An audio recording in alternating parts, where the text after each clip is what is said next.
Hello everyone. Welcome back to the second part of that ETL tests which all data engineers should know. In the first part, if you remember, we have created three tables which were source, target, and staging layer. And I'll add the first video link somewhere here. And if you remember, source was having a messy raw data. In the staging layer, we kind of applied some business logics and cleaned that data, removed the null, the empty things. In third video, and in third table, which was target table, we loaded the fresh data. Uh, it was all about our messy Black Friday data in the staging layer. We filtered null amounts, removed failed payments, fixed region with a lookup, and applied a 10% discount to all save star coupon codes. That gave us a few clean rows in staging and in target table. In target table, we have also applied the aggregation and left the aggregation part based on the users, however they want to use that. In this video, we'll act like data detectives and run the first 5 ETL testing checks to make sure ETL didn't silently corrupt our data. What we'll test is row count, revenue sums, nulls in key column, duplicates, and value range and valid status. All checks will be pure SQL running directly on the same table from part 1. I'll first show you the 3 tables which we have created so that you have some clear picture. I have these are the scripts and okay, 1 minute. Somewhere I have had okay. These 3 are the tables. So if you see these 3, this was my target table, this was my staging, and this was my source. In source, we were having some missing data like customer ID was missing, gross amount is having null, and some discount code is also not correct. The statuses are pending, failed, and paid. The region are I and US. We have also did one more table which was region and which was mapping to the required region complete name. So US was stand for USA, EU was stand for Europe, I was India, XX was invalid, I remember. So this was source, and based on those we have created on top of that source, we have created a table which was staging table or staging layers. Over here, what we have done is we have removed that empty customer ID. This one is removed. Then we must have removed this failed payment status, I believe, which is C004, which is not here. And we must have removed this null gross amount also, C003. C003 is also not here. And we must have removed, okay, 3 are removed, 4 are there. So yeah, that's good. And once we have done all the required transformation, we have loaded the data as it is in the target layer so that the user or the data analyst BI person can directly access this target table and do the analysis. They can group by, they can use it in Power BI or anywhere they want and can answer the questions correctly or solve the business problems correctly. Now, since we have seen the tables also, now let's jump into the first ETL check, which was row count constellation. This is the basic and most powerful ETL check. In the row count, if the row counts are wrong, nothing else matters. Here we compare count across source, staging, and target. Now, if I see this data was very small, so what I did was actually I saw this data that okay, 7 were there, 3 are removed, it will be in staging, and then the same will be in target. Now, since that row count was 7 and we also removed that in upcoming layer, so it decreased and we were able to track by visually seeing it. But in the real scenario, it will not be possible for us to check visually because you never know what amount of data is getting loaded, right? Nowadays, so we have a huge amount of data, 1 lakh rows, 10,000 rows, 15,000 rows. So to figure that out, what you can do is you apply that row count constellation thing. So first of all, we know that, let me first write one thing so that you can have a clear picture. This is the row count constellation check. Row count check. Now select, if I write, let us suppose first do for source as layer. I'm adding this dummy column so that we can differentiate, and then we add a count star from source raw sales tables. If I write this, I believe I'll get the count of rows. Yeah, I'm getting 7, right? I can write it as total count, total rows. Now, if I do the same thing and I can check this for staging, right? And we know that in staging layer, we have to remove null and invalid columns, empty columns, as we have seen there, right? So one point of thing now, since for this current scenario, we can say that, okay, this staging layer formula will work here. If I write it over here and if I change the table name over here, 1 minute, let me change the table name, staging clean sales. We know we can check this one. So if I get an execute over here, I know total rows is 4 over here. And this same will come in target because, 1 minute, sorry. Because in target, we have not removed any rows. We have just done 1:1 mapping over there. target. And over here, I will remove this one, target. And one very important thing which I would ask you is target table. What was the name of the target table, by the way? It was target monthly sales. Okay. Target monthly sales. Let me run this. I think it should have 4. It is having 4. But you know, the main trick over comes over here is that this time we knew that it will be 4. But after, since we know what transformation has been done, but if we want to check in big data, when the rows are 10,000, 12,000, you need to remember and apply those filters in source rows and get the required count in source rows. And if the required count in source rows is matching with the above one, then you're right. What I am telling you is that first we will have count star for all of this. Now what I'll do is I will actually count star, but I'll again count the table, count the rows of this source table, but I'll remove the unwanted rows and then I'll check. Because let us suppose I only have the visibility of source table now. I have not created staging column, I have not created target column. I don't know.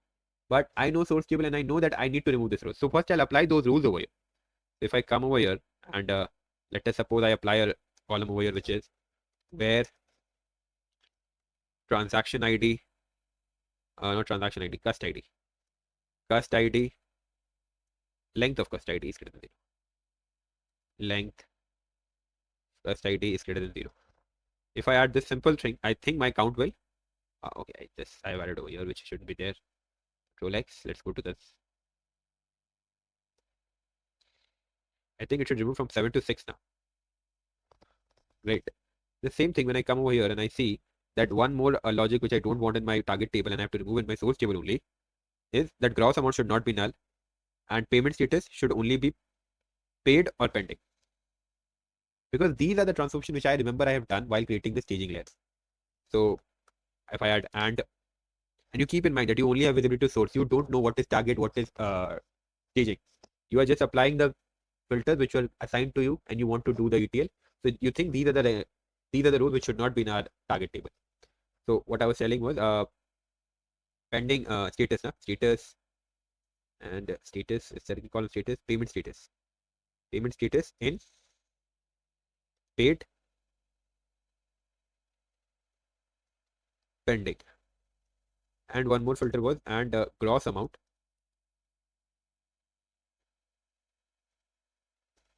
greater than not null, greater than 0 or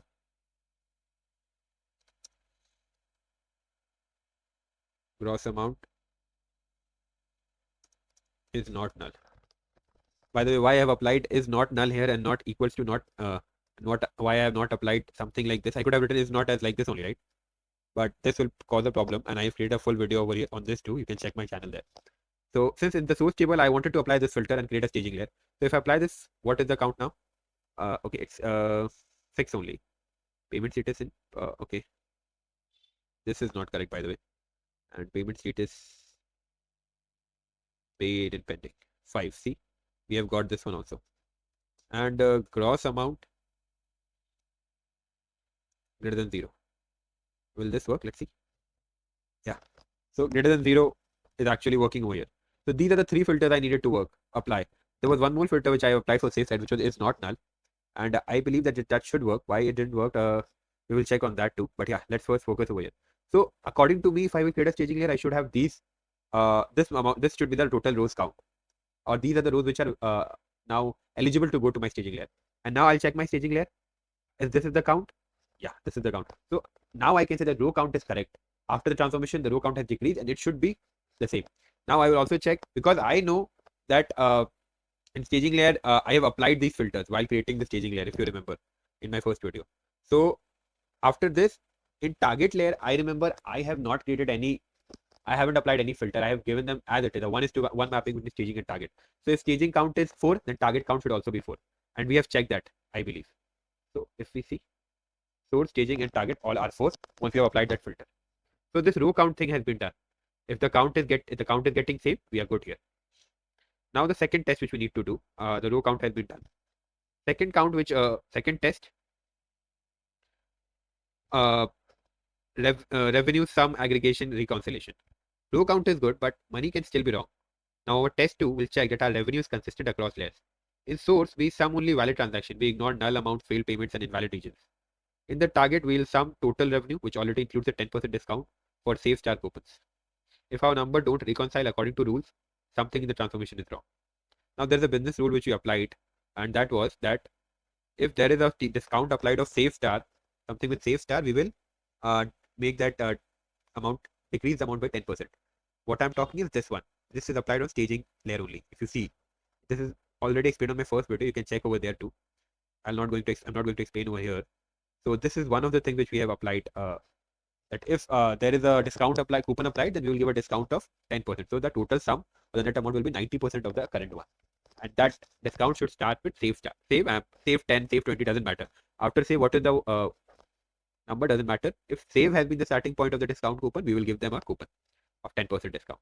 Now, this same thing, when you have given the coupon a discount, now what you will do is you will check that if the total amount after giving the discount is coming as expected or not. First of all, what we will do is, I have written that query over here also. Okay. Let me copy this so that we will have in the source test2. Let's go to test2, which is aggregate reconciliation. In aggregate, we are using sum over here. Now, first of all, the first thing which we do is we will check our source data and apply the existing filter, the existing logic, and check if that same amount or same result is reflecting as we are expecting in target. So in the source raw sales, what I have done, I have checked the sum gross amount as source valid revenue. Good.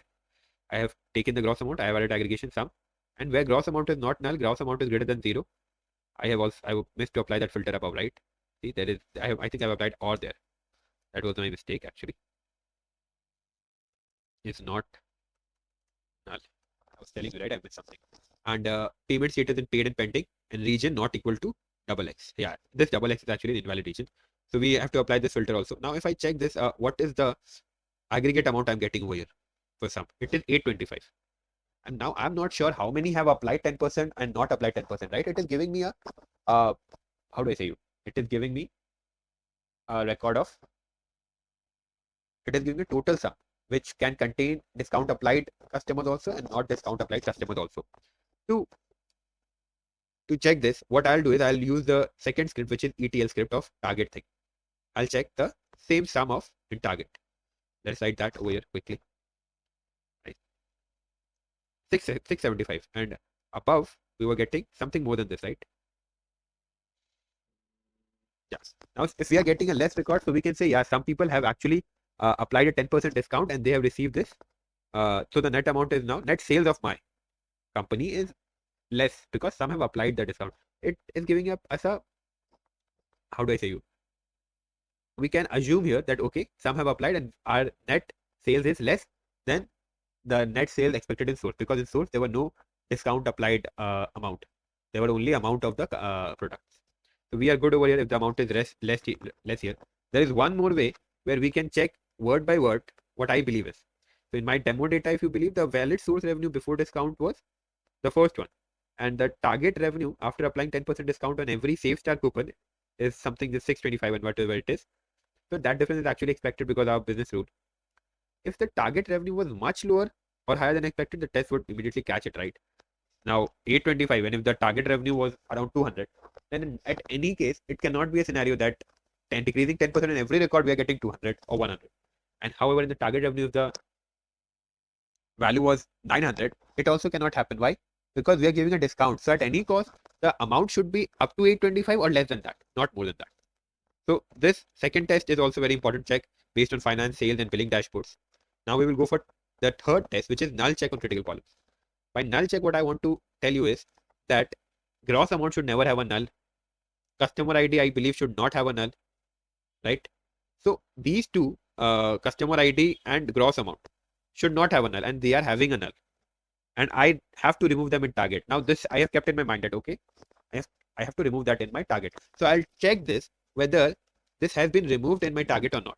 First, I'll check in my source, then I'll check in my target, in my staging and in my target. So see, I have written this formula. First, let me explain you one by one what is this. Writing this query is actually important because if I write the query now, the video will become 1 hour, and then I don't believe you will be able to sit and check a 1 hour video. I know the patience level which we have right now. And this is because of the doom scrolling which you do in Instagram. Uh, don't mind, I also do that. So I am aware why we are facing this. That is why I like to make this video very small and crisp as much as possible. So what I'm doing is I'm doing 2 checks on the sales, source raw sales. And what I'm doing is I'm checking if customer ID is null, or if the length of the customer ID, L trim, R trim, I have done everything and it is empty, not the length. L trim and R trim, what it will do is it will check whether if it is empty or not. This formula will give you an empty string when applied on a column, and if there is no value over there. So I'm checking if this is empty, then, or if it is directly null over there, then keep a value 1, else 0. And then I'm adding that using a sum. This is a very great way of actually checking and making row level data into column level data. We will make this some video on this one also. This is a kind of transformation which we do, and we can check these. So once we apply this formula, and we can name this as an alias source null empty or empty in customer ID column. And same thing I have done in gross amount. If it is null, then 1, L0. And what will happen? It will check if there is any null value available in gross amount. It will give it 1, otherwise else. Let's go to this gross amount. So if that case when which is applied, what it will do is it will check if it is null over, it will add a 1 over here, and rest will have a 0. And then I've added a sum over there. So what will happen? I'll get the exact amount of row which are having null over there. So the same thing will happen over here. And when I run it, I can see that in customer ID I will get 1. See, in customer ID I'll get 1, and in amount I'll get 1, because we have seen the data, right? In customer ID there is an empty string, and in gross amount there is an empty string. Now we need to remove this, and out of 7 we are sure we need to remove 2. We need to check that this 2 columns are not available on our target or in our staging layer, because staging layer also we will remove that, right? So how we will check that? We will do nothing over here. We can usually use this formula only. Select source raw. So I'll add over here I'll add source raw, I'll add the staging. I believe it will cache that table. Otherwise, I'll have to copy that. 1 minute. What is that? Staging clean cells. Nah? Staging clean cells. Staging clean cells. Yeah. I have written that, and let me check. I believe there should be 0 over here. Yeah. Bingo. So we have removed that completely, those 2. And if I go to target, I'll check that. So these are ETL checks which a data engineer should perform once he has completed that ETL pipeline which he has run. Okay, this is giving me a problem. Why? Target monthly sales is there. No month. Yeah. Right. So if I see we are on target monthly sale, then why error we are getting? Customer. Okay, it should be customer ID. This is why I actually like to copy, running wrong queries will take time. Execute. Okay, let me copy it from here. I have ran this actually here. Control C. Then let's me run it over here. Control V. Execute. Bingo. Now we have these. We have done the third check, which is null check. And when we have checked, we have a clarity now that we have a cleaned target. In the source, we saw 1 null amount and 1 blank customer ID that matches in our messy black file data. In staging and target, these values are 0, which means our transformation successfully removed or fixed those bad records. So this actually tells us that source is dirty as expected, and staging and target are clean for these critical columns. If staging still had null customer IDs or null amounts, we would immediately fail the ETL test, and we would have again tried to fix our transformation logic or check the data. Something needs to be done with this. This is not going to pass. Now there is a test for which is duplicate detection. What is that? It's a very common ETL bug that running the same load twice or joining incorrectly so that rows multiply. Duplicates break reporting, especially when transaction IDs are supposed to be unique. So we will actually check if our primary key, which is transaction ID over here, is not having any duplicates. And how we can check that? If you see in this table, let me come to this table. So this in source, we will check that our transaction ID is not, there is no duplicacy. In staging, there is no duplicacy. And in target, so we have not added that transaction ID. If we would have added, we would have checked there. The primary key duplicacy check is one of the important checks in ETL. And as I've said, it can happen because we have run the ETL twice by mistake, right? So to check that, what actually we will do is, that's a very important thing. Group by will be used to remove duplicacy or to check duplicacy. To check duplicacy, we group by and count is a great combination which can help us. If you see over here, I have checked it in I'll copy this one to here. This duplicate check in source by transaction ID. If I run this, you can see that I have taken transaction ID and count of that count of all of those rows available there from source raw sale and group by transaction ID. So if there will be two transaction ID, we will get a count of 2 and we will get that row. If we don't get any row, that means that there are no duplicates. This is what this query will do. So see, we're not getting any row. This means that there is no row, there is no group of transaction ID which is having 2 rows having same transaction ID. Every transaction ID is unique over here. So by source, we have the correct data. If you want to check, we can check in staging layer or we can check in target also. In target, we will not check for this transaction ID, but in target, we will check for customer ID and sales date and region. So we don't want any duplicacy over here. Let's check. There can be a duplicacy here. If there will be a duplicacy, we will raise a red flag over here. So execute this one. There is no duplicacy. Based on these 3 columns, we have done that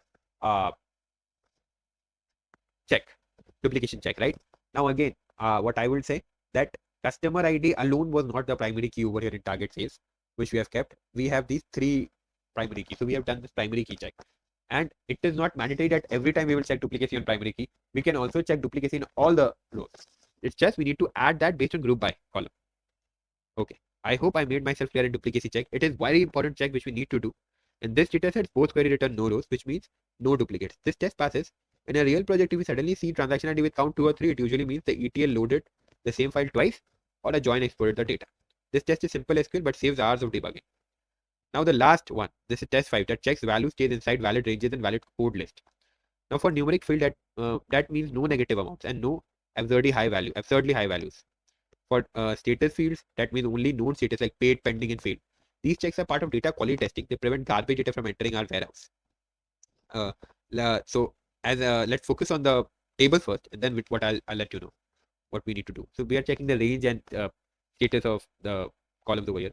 If you check the source column over here, this gross amount, we want to say that the range of this gross amount should not increase, should not be greater than 1 crores, let us suppose, or 10 lakhs. Any customer cannot buy greater than 10 lakhs at one amount because it is problem like how he will pay. I'm just joking. You can order 10 lakhs also if your CIBIL score is very good. But yeah, we are just keeping this an ideal scenario that I don't want any gross amount value to be greater. In one order, I will not give more than 10 lakhs. It should be less than 10 lakhs. This is my criteria. You again order and make that order amount greater than 10 lakhs. That's a key, right? So this is a range check which we have done. And in payment status, we can check whether the payment status is among paid, pending, and failed only, and not others. It can happen that a garbage data has peaked inside our source or target or somewhere. So how we will check that? I have written a query for that too. I'll try to rush up things because I've kept this arbitrary upper bound for demo. It's not like this is the upper bound which we should keep. Amount range validation. I'll keep this. What I've done is I've created a count column, and from this I'm checking in staging data, staging layer that the net amount should not be less than equal to 0 or greater than 1, 10, 100, 1000, 10,000, lakh, 10 lakh, 10 lakh. It should not be less than 10 lakh. It should not be less than 0. It should not be 10 lakh. That's a very valid check. If it is there, then show me or give me the count of the data. I believe I'll not get any count. So I think we are not having any invalid amount. This is for the numeric fields which I've done. And for string fields, what we can do is we can check status validation like this. Paid and pending. Now in target, I only need paid and pending. I don't need anything. And target and staging is 1:1. So in status also, in staging also layer, we should have this only. Executing this will actually give me no. And no rows, which believes or make me realize that there is no bad data entered in our demo. So invalid amount rows should be 0 and there should be no rows with invalid payment status. If someone accidentally mapped a payment status to unknown or inserted a negative amount, this test would catch it immediately. Range and domain checks like this are small but very powerful. So in this video, we ran the 5 ETL testing checks on our Black Friday pipeline: row count reconciliation, revenue sum reconciliation, null checks on critical column, duplicate detection, value range, and status validation. In the next video, we'll add the next 5 ETL tests: primary key and foreign key integrity, business rule validation, mapping, lookup validation like region mapping, and discount logic. If this helped you understand how to test ETL with SQL, subscribe to the channel and save this video for your next interview prep. Thanks and bye.